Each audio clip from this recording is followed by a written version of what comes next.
हामिद खान खुद इस केस में वकील थे, उन्होंने दलाइल भी दिए और बाद में टीवी इंटरव्यूज़ में भी कहा कि 13 रुकनी बेंच का फैसला 11 रुकनी या 10 रुकनी बेंच नहीं कर सकता। सलमान अकरम राजा भी यही बात करते रहे। अब आप ये बताइएगा कि आप भी यही जिक्र कर रहे थे, रिव्यू पिटिशन में ये सुना जा सकता है केस?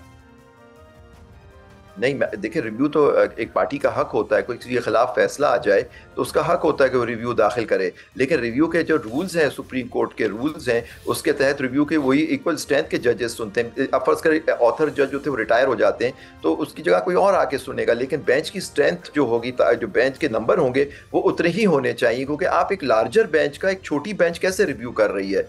इक्वल बेंच कर सकती है, बड़ी बेंच कर सकती है, लेकिन एक छोटी बेंच तो नहीं कर सकती। सबसे बड़ा ये इशू है। और फिर भी आप देखिए उसमें भी स्प्लिट डिसीजन है 7-5 और आप देखिए वहाँ मेजॉरिटी का एक फैसला, देखिए बेंच का फैसला चाहे माइनॉरिटी हो मेजॉरिटी हो, बेंच का फैसला पूरे जजेस की स्ट्रेंथ पे जाता है। 12 जुलाई का जो पिछले साल फैसला था वो 13 जजों का फैसला हुआ, चाहे जिसमें उसमें माइनॉरिटी भी होंगे, लेकिन सुप्रीम कोर्ट के रूल्स के तहत वो पूरे जजेस का, तो 13 जजों का फैसला 10 मेंबर बेंच कैसे रिव्यू कर सकता है? एक तो ये बेसिक उसमें ये सवाल था। और फिर देखिए जो उसका फैसला था, जो उनमें से बातें की गई थी कि आपने एक इशू, सीरियस इशू है हमारे मुल्क में कि ये फॉर्म 47 की हुकूमत है, वो भी इशू है कि इलेक्शन क्या हमारे यहाँ आज़ादाना मुनसिफाना हुए थे या नहीं, उस पर अभी सीरियस डिबेट है उसके ऊपर।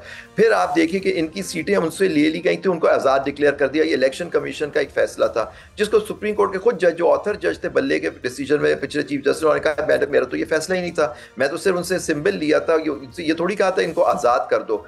इस वजह से सुप्रीम कोर्ट, हाँ गलती जहाँ आप कह रहे हैं मैं समझता हूँ उनसे हुई जब इन्होंने सुन्नी इत्तेहाद काउंसिल में शमूलियत इख्तियार की, क्योंकि मैं समझता हूँ कि वो जो पार्टी थी उसका कोई वजूद ही नहीं था पार्लियामान के अंदर, और पार्लियामान वजूद नहीं था, उनके हामिद रजा साहब जो थे वो एक आज़ाद हैसियत से लड़े थे, तो वहाँ उनसे, लेकिन पॉइंट है सुप्रीम कोर्ट ने उसको भी कवर किया कि देखिए ये गलती, क्योंकि ओरिजिनल ऑर्डर गलत था, तो ये गलतियाँ जो बाद में पीटीआई के इन अरकान से हुई उसका कोई असर नहीं होगा, क्योंकि ये गलतियां उनको वो करने में मजबूर हुए बिकॉज इलेक्शन कमीशन का फैसला गलत था। अगर इलेक्शन फैसला गलत था तो उस पर ऊपर जो भी बाद में फैसले होते हैं वो सब कलअदम हो जाते हैं। इस वजह से उनको ये सीटें दी गई, उनको कहा गया कि आप इसमें शमूलियत इख्तियार कर लें।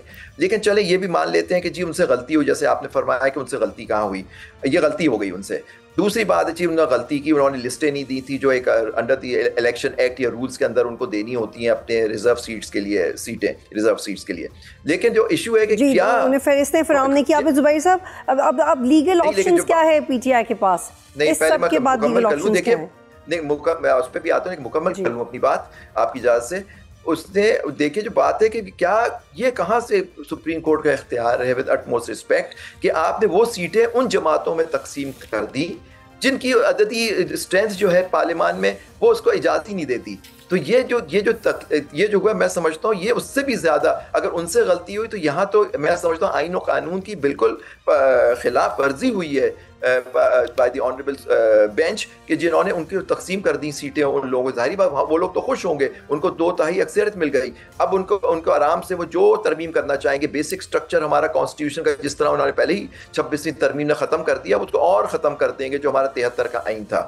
अब इनके पास ऑप्शन क्या है? इनके पास लीगल ऑप्शन तो कोई नहीं है, क्योंकि रिव्यू के ऊपर रिव्यू नहीं होता, क्यूरेटिव रिव्यू भी नहीं होता हमारे मुल्क के अंदर। तो इनके पास यही है कि वो अवाम के पास जाएं, अवाम से ले। लेकिन पॉइंट इज दैट कि इस वक्त तो मेरे ख्याल से लीगल उनके पास कोई ऑप्शन नहीं है। हाँ ये हो सकता है कि वो सोचें कि क्या हो सकता है कि क्या वो सोचें इस बात पे कि क्या वो केपी के असेंबली को डिसॉल्व कर दें।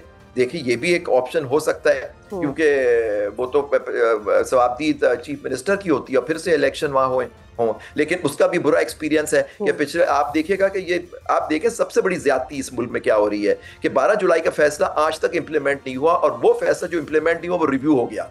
ये इससे जोक हो सकता है हमारे मुल्क में, मजाक हो सकता है आईन और कानून के साथ कि सुप्रीम कोर्ट का ऑर्डर माना ना जाए और उस ऑर्डर को रिव्यू करें। जुबैर साहब ये बताइएगा कि हमने पहले भी देखा है कि स्पीकर खैबर पख्तूनख्वा असम्बली ने पाकिस्तान पीपल्स पार्टी JUI और नून लीग की मखसूस नशिस्तों के मेंबरान से हल्फ नहीं लिया था। ये एक रिएक्शन था उनकी तरफ पेशावर हाई कोर्ट के फैसले के खिलाफ। लेकिन अब 26 के बाद क्या चीफ जस्टिस हल्फ ले सकते हैं?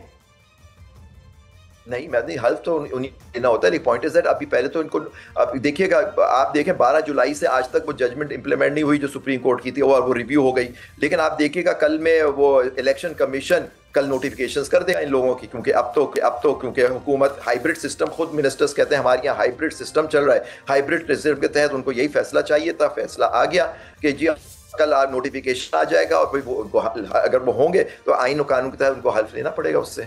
अगर वो नहीं लेंगे तो सुप्रीम कोर्ट हो सकता है। आपको याद होगा पिछले ज़माने में एक हुआ था कि जब किसी ने हल्फ, जो पंजाब असेंबली वगैरह में तब हल्फ लेने मना किया था, तो कोर्ट ने एक फिक्स कर दिया था कि ये शख्स ओथ लेगा उनसे। सब्सक्राइब करें और बेल दबाएं ताकि कोई खबर रह न जाए।